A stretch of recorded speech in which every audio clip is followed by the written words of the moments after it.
اعوذ باللہ من الشیطان الرجیم بسم اللہ الرحمن الرحیم۔ ناظرین و سامعین، ASS کی طرف سے محمد عمر سندھو آپ کو سلام پیش کرتا ہے اور امید کرتا ہے کہ آپ سب اللہ کے فضل و کرم سے روح بصحت ہوں گے اور خوش و خرم زندگی گزار رہے ہوں گے۔ ناظرین، اس سے پہلے میں نے دعا کے اوپر 2 ویڈیوز آپ کے گوش گزار کی ہیں۔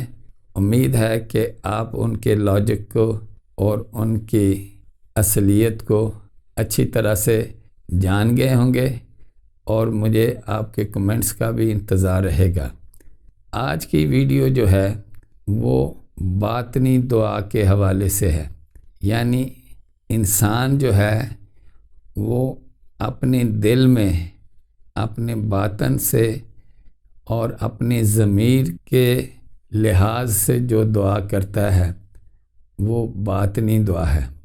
باطنی دعا میں ایک میری سمجھ کے مطابق بہت اہم چیز کی ضرورت ہے، اور یہ ہر اس انسان کے لیے ضروری ہے جو یہ چاہتا ہے میرا خالق و مالک میری دعا یا میری آرزو یا میری تمنا جو ہے وہ لیٹ بھی نہ کرے اور میری مرضی کے مطابق جو ہے وہ حل بھی کر دے۔ تو اس کے لیے ایک کام جو ہے وہ لازماً ہے۔ یہ شخص جو چاہتا ہے کہ فوراً میری دعا قبول ہو، تو اس شخص کو 2 کام کرنے ہیں۔ ایک تو رزق حلال پہ خصوصی توجہ دینی ہے، بلکہ خصوصی توجہ دینی نہیں ہے، رزق حلال کو یقینی بنانا ہے، اور دوسرا جو ہے سچ کو ہر لحاظ سے یقینی بنانا ہے۔ اس لحاظ سے جو ہے اللہ تعالیٰ نے فوراً اپنی آرزوئیں، اپنی کوشش اور اطمینان قلب حاصل کرنے کے لیے بتا دی ہیں 2 باتیں۔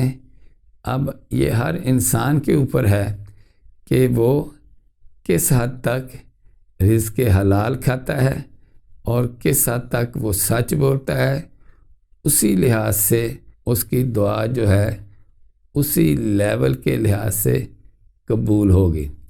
اگر 100% وہ رزق حلال کھاتا ہے اور وہ سچ بولتا ہے، ایسا شخص تو ویسے ہی ہم کہتے ہیں کہ یہ ولی اللہ ہے، اور ہم اکثر اپنی دعاؤں کے لیے ولی اللہ کے پاس اسی لیے جاتے ہیں کہ اس کا کردار اور اس کے گفتار دونوں جو ہیں وہ اس معیار پر ہوتے ہیں جس معیار کو اللہ تعالیٰ نے مقرر کیا ہے۔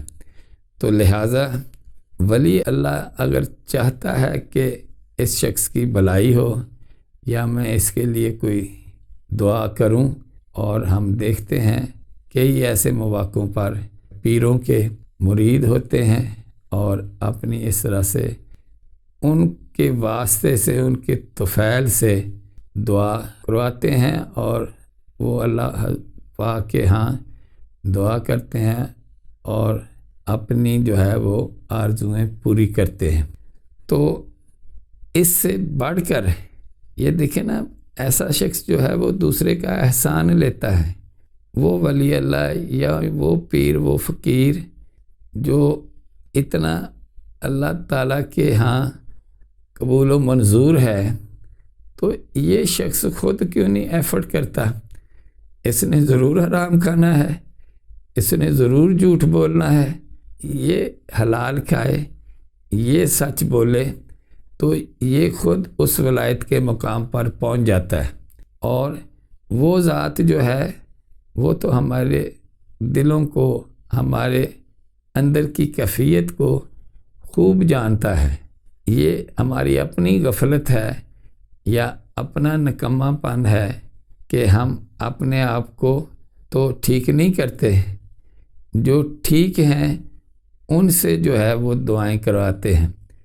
تو میری یہ گزارش ہے کہ مجھے جو ہے خود اور ہم سب کو اپنے رزق کو ایسا بنانا چاہیے کہ وہ پیور جو ہے وہ حلال ہو۔ پیور حلال کا مطلب یہ ہے کہ جو ہماری ذمہ داری ہے، اگر ہم کہیں ملازم ہیں تو وہ ملازمت کے پورے تقاضے کریں اور اس میں کسی قسم کی کمی نہ رکھیں، کسی قسم کی کوتاہی نہ کریں، تو یہ رزق حلال ہے۔ اور سچ بولیں، تھوڑے سے فائدے کے لیے ہم تھوڑی سی شہرت کے لیے جھوٹ بول لیتے ہیں، تو پھر دعائیں کیا قبول ہونی؟ تو باطنی دعا کے لیے جو اللہ تعالیٰ نے فارمولہ بتایا ہے وہ کریں گے تو انشاءاللہ تعالیٰ ہم کامیاب ہوں گے، اور اللہ تعالیٰ بھی ہم پر رحم کرے گا اور اپنا خاص فضل کرے گا۔ تو دعا ہے کہ اللہ تعالیٰ ہمیں صحیح سمجھ بوجھ اور ہمیں صحیح راستے پر چلائے۔ اللہ تعالیٰ ہمارا حامی و ناصر ہو۔ اللہ حافظ۔